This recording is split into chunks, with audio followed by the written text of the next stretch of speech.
Hello everyone and welcome to the Fat Underground video. This is about 35 minutes. I was initially thinking we would go through it all in one go, but I'm kind of shortish on time right now in order for this to still be up at its regular time. I think I'm going to cut this in half. We'll watch the first half this week, the next half next week, unless this is very boring, in which case we may only go through a portion of it and then I might throw up my hands. Before we start this, though, I do want to give a quick comment because a bunch of you were really supportive about my interview and I loved it. Thank you so much. And a couple of you wanted updates, so just a quick update. I went to the interview. I think I did okay, but I gotta be honest, I don't think I'll take the position even if it's offered to me.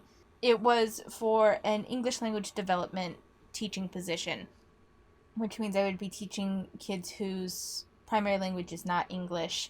I would be helping them develop their English skills. The very first question that I asked when I had the opportunity was, how many kids do you have? And the reason why I ask this is because it's a very good indicator of what the work level will be, because a full-time position for that type of job would be between 90 to 130 kids.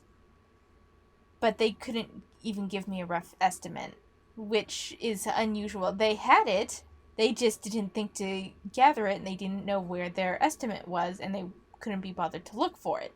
So that was already kind of annoying, but not a complete deal breaker. But then it turns out that the previous person that had that position was not only the ELD teacher, but also a foreign language teacher for the English-speaking students. And that wasn't listed anywhere in the job listing when I applied for it. They were actually very disappointed that they didn't have anyone that had like a foreign language credential, because it wasn't listed as anything needed in the job listing. So it was marketed as a full-time position for ELD. That's what it was marketed as. So that was also annoying. And then they were like, well, since you don't have a foreign language credential, what other subjects would you be comfortable teaching? And here's the thing, being an ELD teacher is a lot more than just teaching the students English, because you are like the primary connection between those students' families and the school. When I was doing my student teaching, my mentor teacher helped students get access to food and internet, low-cost internet, and low-cost phone services, and all that stuff. So, not such a big deal if I only have 40, 50 students to look at. But trying to juggle that with 80 students or more, that's a big deal. Still, though, wasn't a complete deal breaker, because they also had a half-time library position open, and that is where I ultimately want to be. I want to be a library teacher eventually, preferably for an elementary school. This was for a middle school that I was applying for, but it's hard to get your foot in the door for any library position, and so I would take it. And then they gave me kind of the third degree because I didn't have the library credential yet. I listed all of my relevant experience, which is a lot. It's more than most library teachers have, because I worked in libraries before I went into the school district. And I have education around library science as well. But they're like, oh, but you don't have the credential yet. And I said, no, but I'm entering the program. And I didn't say this, but I'm like, I know that there is a probationary period of 2 years, so long as I both complete, there's a test that I have to take and then a program that I have to finish, but the program's only a year long. I'm already have taken the test and passed. I just need to get that program done. And they kind of scoffed. I mean, I didn't appreciate it. I felt very condescended to. I think I was younger than they were anticipating. I look younger than I am. It's something that runs in my family. A lot of people assume I'm closer to 25. I'm 31. So I look younger on top of it. So I just kind of felt very dismissed. in that interview. And then on top of that, it's a very far drive for me compared to it's a long commute time. So not thrilled about that either. I'm thinking I'll take my chances with some of the other places I've applied to. But that was the interview. The good thing that came out of the interview though was that there were some questions that I did not anticipate because it was my first ever teacher interview, so I was able to get some really good intel for that, and I've come up with some responses to those questions or questions similar to it should I encounter those in the future. So it was ultimately like a beneficial experience, but I was not fond of that particular situation, and it wasn't entirely their fault, and that's why those first two things weren't deal breakers, because they have undergone some stuff at the district level that prevented them from having those things available, and I'm not sure whether the job listing was a fault on their part or on the district's, and that can happen, and it wasn't their fault. So, but just kind of I felt a little dismissed in the interview, and it's like, you know what, I'm glad I did it. I don't think I want to work for that particular school, but that's me. Anyway, let's go ahead and get started with this video. I've talked long enough.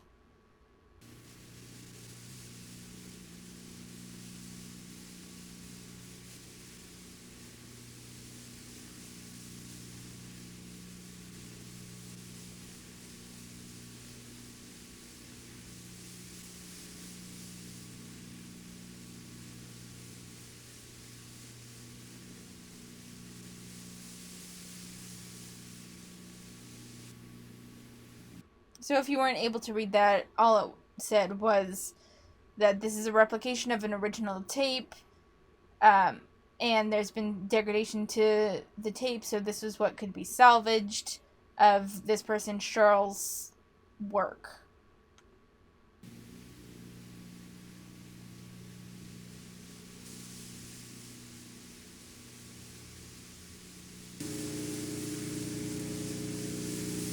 Los Angeles, California.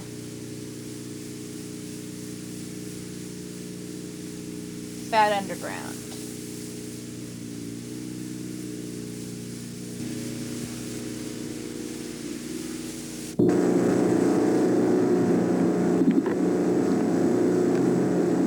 My name's Linda.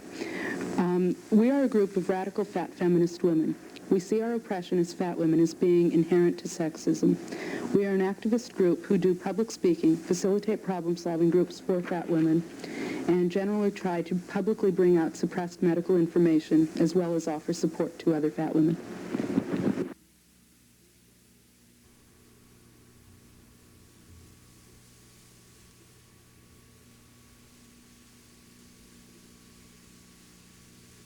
Alright, I'm going to read this for you. Aldebaran and Judy Free Spirit have Flare Up with Radical Therapy Group. Both joined NAFA, National Organization to Aid Fat Americans. Fat Underground is formed with Judy Free Spirit, Aldebaran, Lynn Mabel Lois, Gudrun, Ariana, Sid Jasso. A problem-solving group was also formed with Simone Wallace, Linda Torn, Sharon Bashana, Lynn Mabel Lois, Aldebaran, Judy Free Spirit, Good Run, Sid Jasso.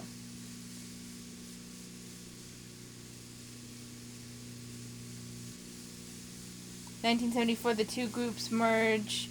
Rian joins, Ariana leaves, Cass Elliot dies, the Fat Underground makes its first public appearance at Women's Equality Day. We march up on the stage and accuse the medical profession of murdering Cass Elliot. 1975, Sherry Frampton joins Sid Jasso and Judy Free Spirit leave. Cheryl Buss makes the first videotape about the Fat Underground. It is used in presentations by the group as a means of consciousness raising. 1976, Betty Shermer joins. Lynn, Mabel, Lois, Gudrun, and Aldebaran move to the east. The Fat Underground continues as a problem-solving group and a public information source.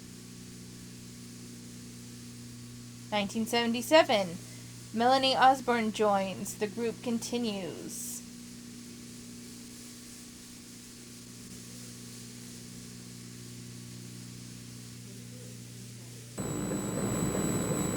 It's important for fat women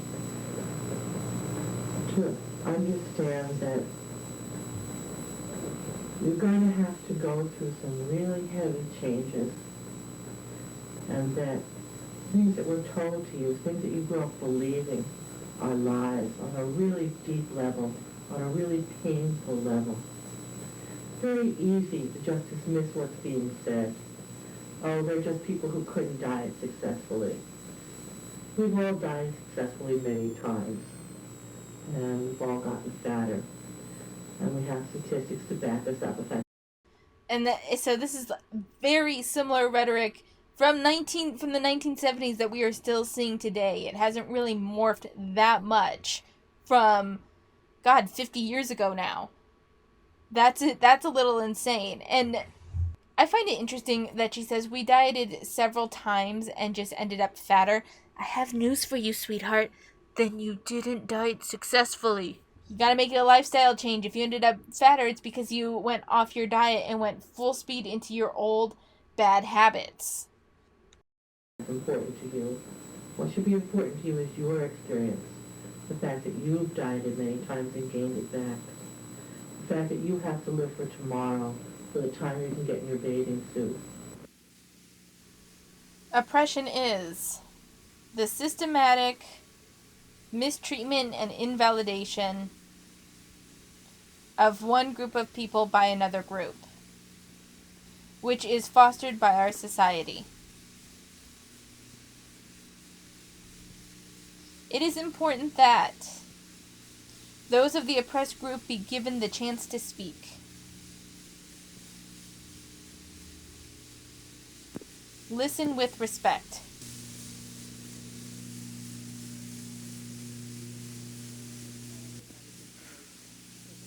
A lot of what we do in the Fat Underground is informational because it's real important that we know that we're not crazy and that information has been suppressed.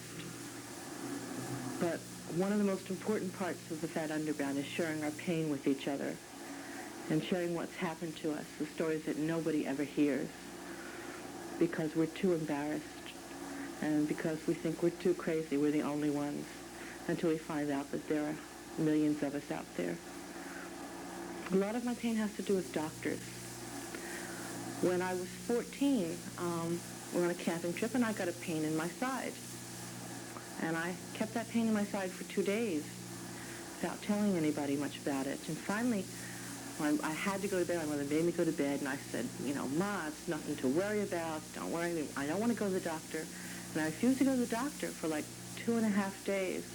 And finally had to be taken to the hospital. My mother physically dragged me out of the house to go to the hospital because it turned out that I had a ruptured appendix that had turned gangrenous because I'd waited so long. And the reason that I waited so long was because the last time I'd been to the doctor, he had put me on a diet, and I hadn't lost any weight. And I knew that what I had was serious. I could feel it in my body, but it felt a lot more serious to go to that doctor not having lost weight than to go in the hospital with a gangrenous appendix, because there wasn't a whole lot to live for anyway. Years later, I started having back problems. I had these terrible attacks of pain in my back. And so I went to a doctor who charged me $15 and didn't examine me and sat there across from me and said, well, as long as you're fat, you've got to expect things like that to happen. And I said to him, I'd like maybe a little more coherent explanation of what's happening to my body. And he said, well, fat women, what happens to you? You're going to have to expect pain there, and you're going to have a lot more things coming. And I went through that with a couple of doctors. Of course, it turned out later that I had a congenital malformation in my back and my bone structure that I inherited from my mother. But then I spent 2 years going from doctor to doctor and trying to lose weight and it not helping when I lost weight and thinking that I was crazy and being real hurt when they wouldn't even want to examine me because they didn't want to look at my body. I once was ready. So, a couple of things. One, the appendix story. If you didn't want to go because you didn't want to face the doctor because you hadn't lost weight, that I don't really think that that's the doctor's problem. The lack of adherence to medical advice happens with a lot of people, and if you had refused to go because despite the pain in your side and you hadn't lost weight, that was kind of a decision that you made. Like that, I don't know. I don't have a whole lot of sympathy for that because I had a lot of family members that would refuse to go to the doctor.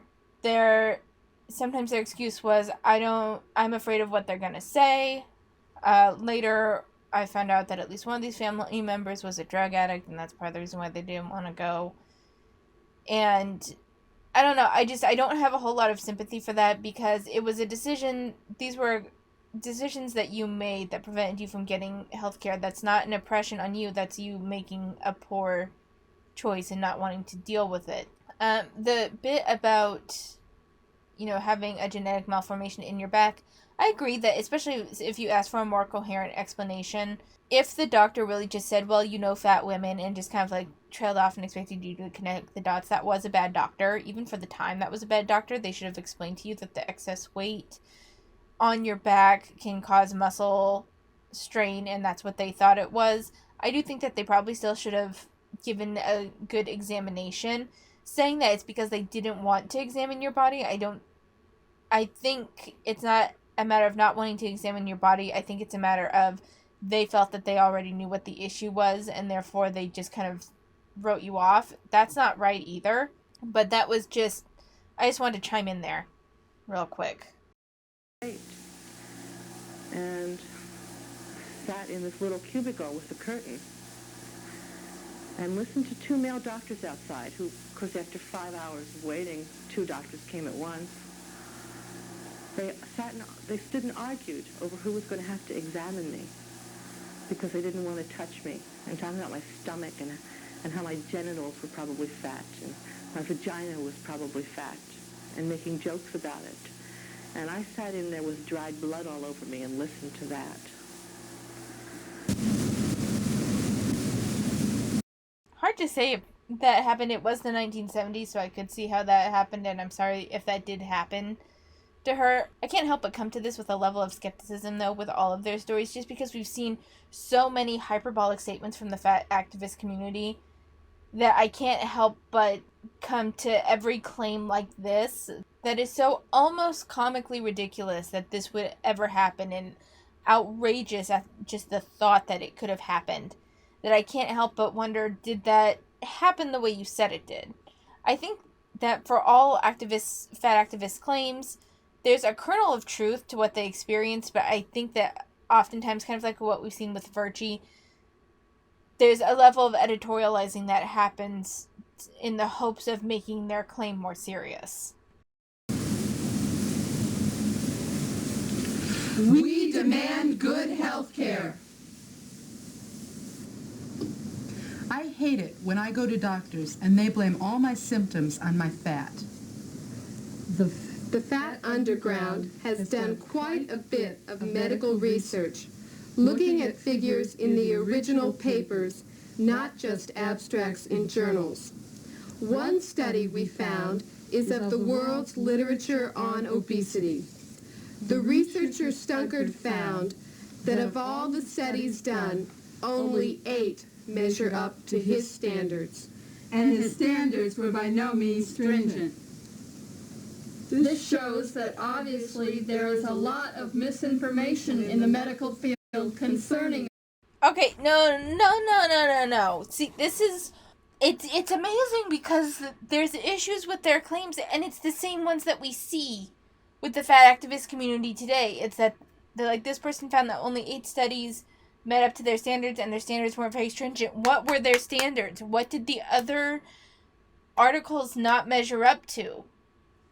This is the 1970s, so I don't really know what the bar was for academic rigor or academic expectations. But you say that only 8 stood up to his requirements, and his requirements weren't that stringent, and then you're like, this proves, well, no way. You can't just say that his requirements weren't that stringent and then not go into what the requirements were. Just because you don't think that they were stringent doesn't mean that other people, especially in the medical community or in the academic community, couldn't be like, well, no, that's a reasonable level. To expect more than that, while you could probably get a little bit further, you may not be. I want to know what the requirements were. I want to know what the measures that he expected of these studies were. And you say only 8, but only 8 out of how many? Again, this was the 1970s. We didn't have the level of online databases that we had. So what was his initial pool that he could look through? And I know that this was in the 1970s, so they don't really think about that. They had no concept of online databases. But all the more reason to say, out of so many studies, out of this many studies, only 8 were seen to match up to these criteria. You want to be taken seriously, you're going to have to present shit seriously. Obesity.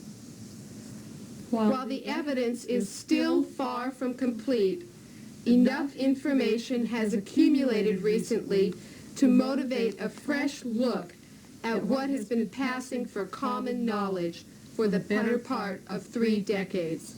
What you mean is that doctors probably don't know much when it comes to us, and they think they do.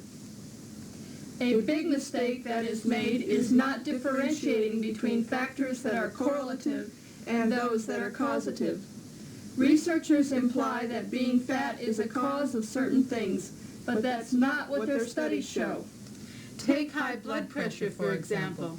Their studies show simply that there is a correlation between obesity and high blood pressure. But they leave out that there is also a correlation between being black and having high blood pressure. Probably between being any oppressed minority in this country and having high blood pressure. The real causative factor is stress. Oh my god, it's amazing how much the same arguments are made 50 years later with no more significant evidence given. They are trying to pull on, they say that the stress of being an oppressed minority is what causes high blood pressure and that nothing else. There is no understanding that there could be an interacting factor between the obesity and perhaps being the stress of an oppressed minority. I don't know. I haven't done the study. You haven't done either. To say that this has to be the cause when you have no studies to back that up, this is just your fucking claim. And I wouldn't be so rigid on this for something that took place 50 years ago before the internet was what it has become.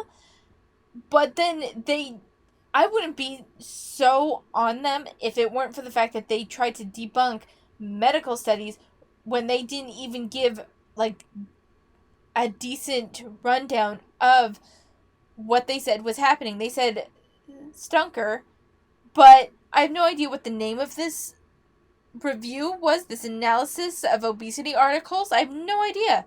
No idea. I don't know the publication. I don't know his first name. I don't know the year that it was done. I don't know anything. You say stunker. What, is there going to be a citation at the end of this fucking video? Probably not. It's amazing how much it mirrors the TikToks that we see today. Just look at the Rosetta studies. There is a community of Italian Americans who live in a rural and isolated community in western Pennsylvania. It is common there for people to weigh 300 to 350 pounds. They are encouraged to eat as they like. People in this community live the normal lifespan and longer, with no unusually high incidence of coronary disease or other obesity-related diseases. Put these people in the mainstream American culture, and they will drop off like flies.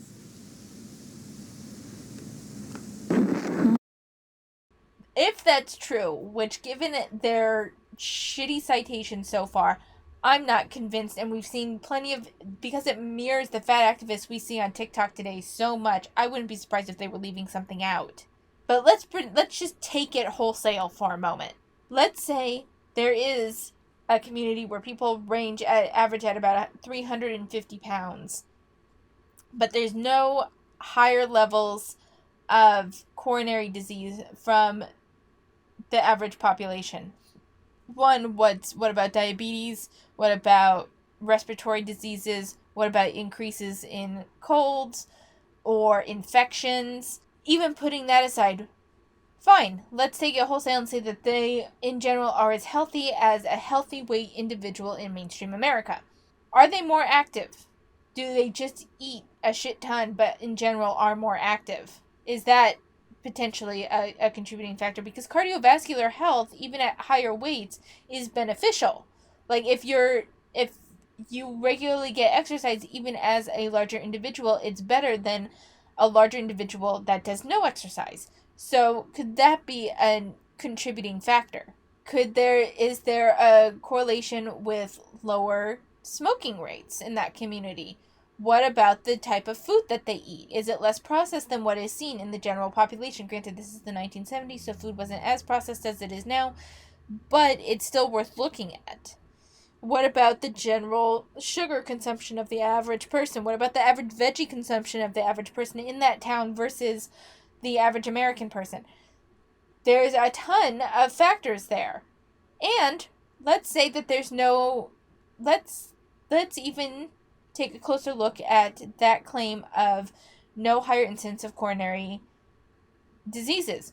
Is it that there's no higher incidence of coronary diseases because there are none, or is it because that people from that town are less likely to see a qualified medical professional and instead rely on maybe old homeland remedies for what they're doing? Therefore, it's not recorded and it doesn't exist.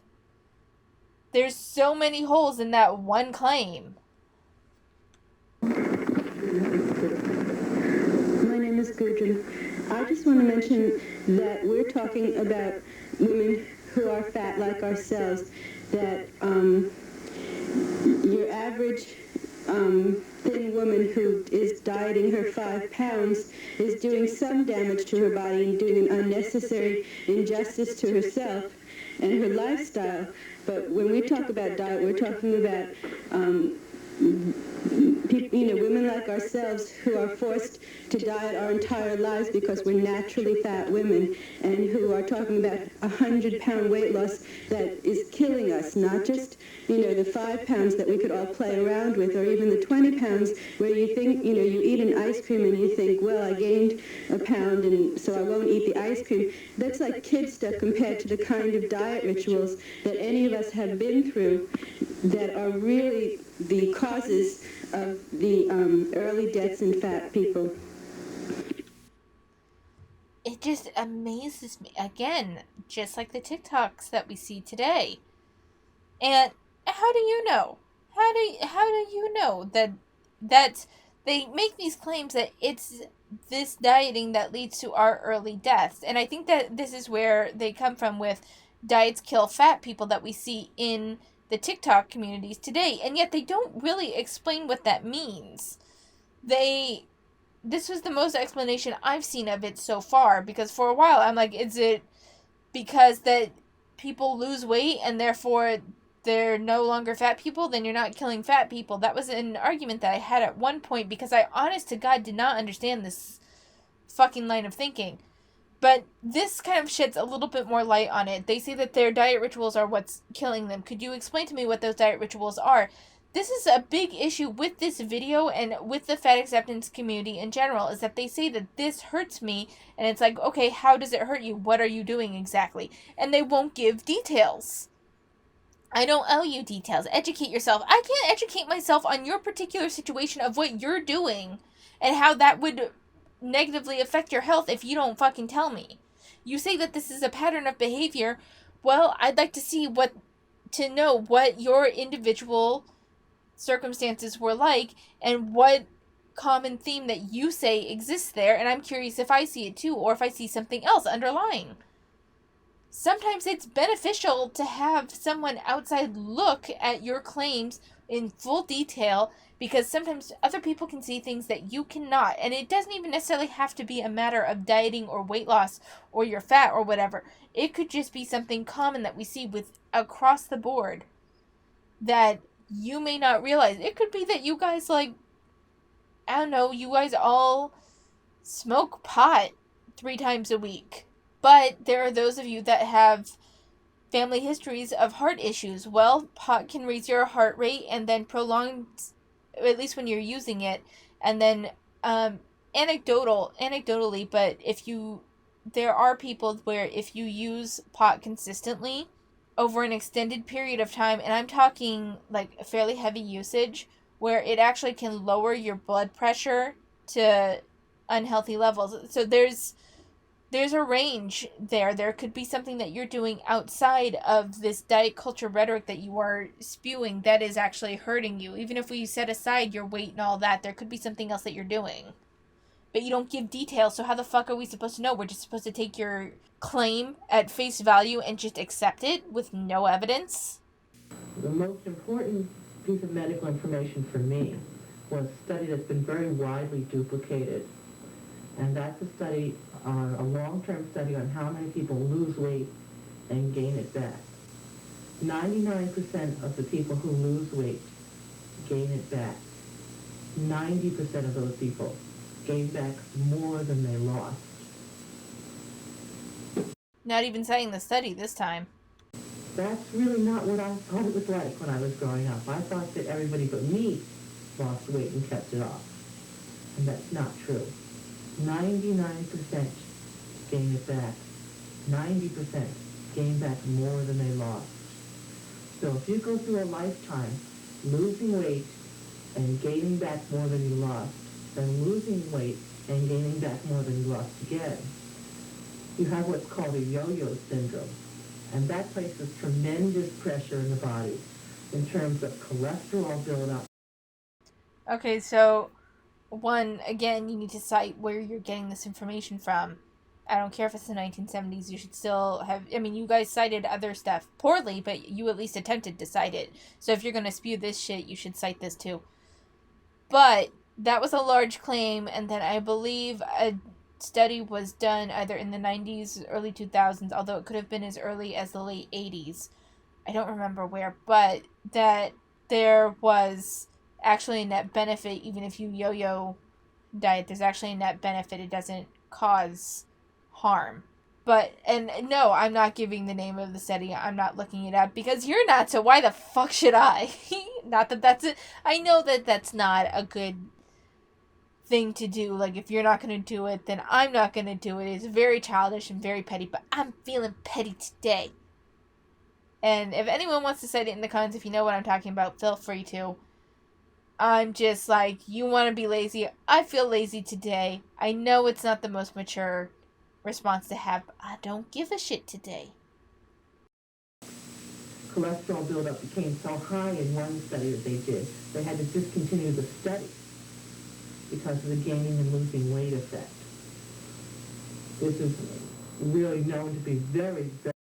Was it that, or was it the diet foods that they ate? Were the diet foods they ate high in cholesterol? Just curious. Very dangerous. And this is the cause of a lot of problems that are attributed to fat, which are in fact more attributable to dieting than to being fat. It's important to remember that the body needs to maintain a stasis. The body wants to remain at a certain level. And when you disrupt your body chemistry by gaining and losing weight, creates tremendous pressures on every organ of your body, particularly on things like the heart, which is a muscle. And one of the things you lose every time you lose weight is muscle tissue, so that your heart will be deteriorating.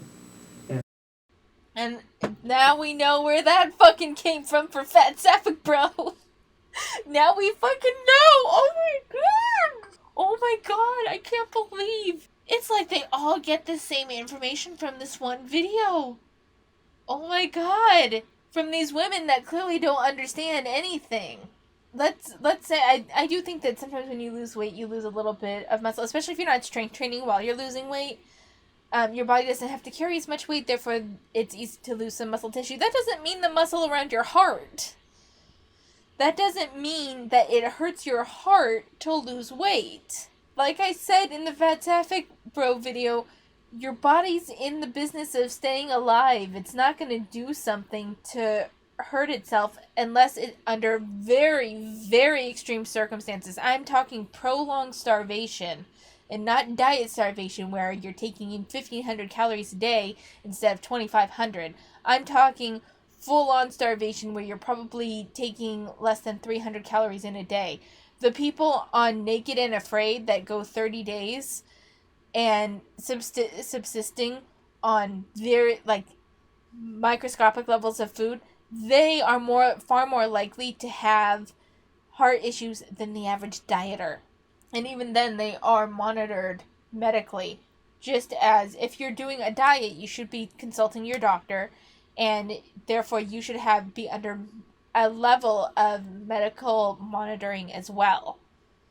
When I was first starting to lose weight, I did go to a doctor, and I talked about my plan, about how I wanted to up my protein because it kept me more satiated, and it would help me. I thought it would help me lose weight, and it actually does help me lose weight. If I up my protein and my fat content a little bit, lower a little bit on carbs. I'm not a keto person, so I'm not there. My doctor was actually not a fan of keto, at least not for me, and didn't want me to go like with too few carbs. That was never my plan anyway. Just to get my carbs from like whole grains and that sort of thing. You should be talking to a medical professional if you're going to go on a diet. I'll just leave it there. After a while was, for example, what probably happened to Cass Elliot, which is that she lost weight so often and gained it back so often that the muscle in her heart deteriorated, and the fat that every person has in normal amounts around their heart closed in to take over the place because the body absorbs the vacuum, so that the muscle deteriorated. Are you fucking serious? It said she choked on a sandwich. If it was due to anything regarding the heart, they would probably not have found a piece of sandwich lodged in her windpipe. And the heart became covered with the fat that surrounded it. That is a natural protective layer. And that's how she died, and I think that's how a lot of people die. That is pure conjecture based on pseudoscience. That's what let's face it, if she's eating too fast, she swallows, it gets stuck in her trachea, someone can't wrap their arms around her to give her the Heimlich maneuver, it's more likely that she's going to choke on that piece of sandwich.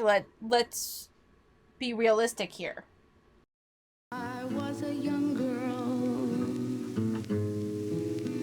used to seek pleasure. When I was a young girl,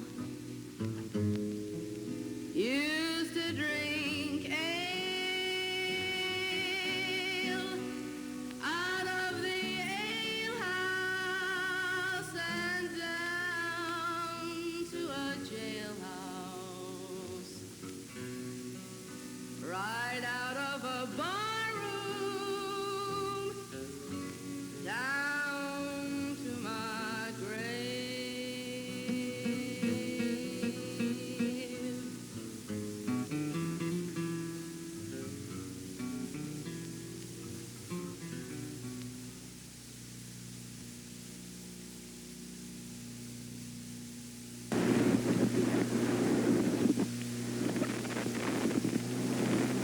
I'm Aldebaran, and I think I was real crazy because I would see that I didn't eat very much, and that in fact the things that were called fattening, like pastries and fried potatoes and all that, I didn't eat hardly at all.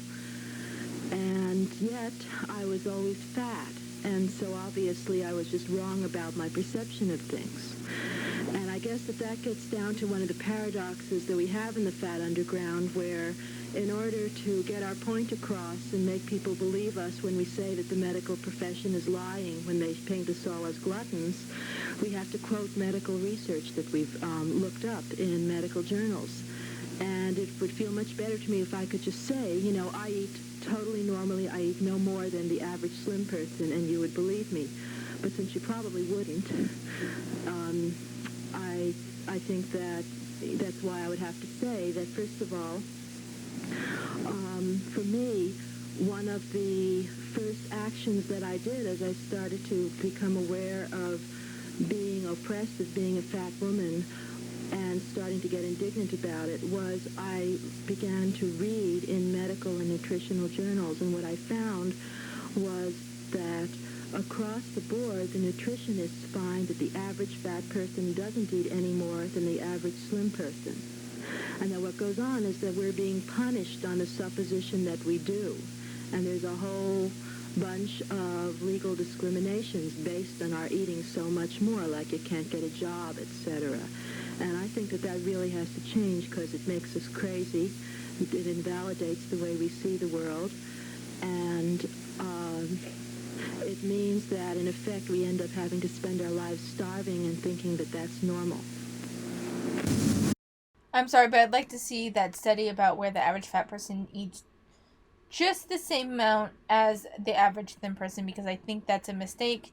Number one, I think that you can definitely eat healthy and still overeat. Like, you can eat whole foods and you can just eat too much of them.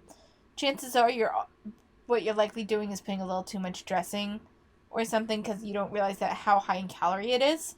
But, like, study fucking needs to be cited. And this whole thing of, I recognize that I am oppressed. No, you're not. You're not fucking oppressed. And I'm sorry, but yes, I do think that you eat more than the average person. I don't think that you're starving. And I have zero apologies to say about that. It's just amazing, though. And we have to kind of stop it here for today because the raw time for this before editing is already at about 45 minutes. So I need to stop it here, but we will finish watching this next week. But it's amazing how many of the same ideological arguments are still the same as they are on TikTok today. This is 50 years old, and it's still the same as what we see on TikTok today. And some of these arguments are almost verbatim to what we see before. And to me, that in no way adds to the legitimacy of these arguments. If anything, it detracts from them because it shows that you have gained no information in that time. You have not expanded your thinking or considered other possible reasons for why this happens, or considered the interaction, maybe blending what you think is the cause and what medicine says is the cause, and maybe coming to a halfway point, seeing how maybe these might interact. You are still so staunch in that this is the cause, despite not having really anything to back it up, or at least nothing that you're willing to cite. It's just amazing to how much it is like what we see on TikTok today. It baffles me. So I'm going to leave it here. Thank you for watching. We will finish watching this next week because this is interesting, if only to see how it relates to the TikTokers today. But let me know what you think in the comments, and I will see you next time.